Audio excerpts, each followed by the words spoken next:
অসমত red alert জাৰি আজি আৰু কালিলৈ ৰাজ্যত প্ৰবল বৰষুণৰ আগজাননী ভয়ংকৰ ৰূপ লৈ তীব্ৰ বেগত আহিছে ঘূৰ্ণীবতাহ চিত্ৰাং বতৰ বিজ্ঞানীসকলে জনাইছে যে বংগোপসাগৰত এক শক্তিশালী ঘূৰ্ণীবতাহৰ সৃষ্টি হৈছে এই ঘূৰ্ণীবতাহ ভাৰতৰ অন্ধ্ৰপ্ৰদেশ বা ভাৰত বাংলাদেশৰ উপকূলৰ কোনো এক স্থানেৰে স্থলভাগ পাৰ হোৱাৰ আশংকা আছে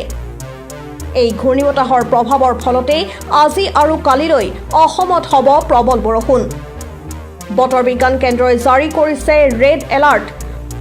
বতৰ বিজ্ঞান বিভাগে জনাইছে যে বংগোপসাগৰত একৰ পৰা দুটা লঘুচাপ সৃষ্টি হৈছে যিয়ে ঘূৰ্ণীবতাহৰ ৰূপ লৈছে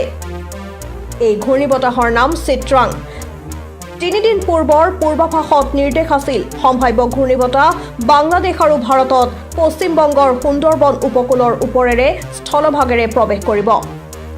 গৱেষকসকলে কৈছে সৰ্বশেষ পূৰ্বাভাস অনুযায়ী সম্ভাৱ্য এই ঘূৰ্ণীবতাহে ছুপাৰ সাইক্লোনৰ শক্তি অৰ্জন কৰিব পাৰে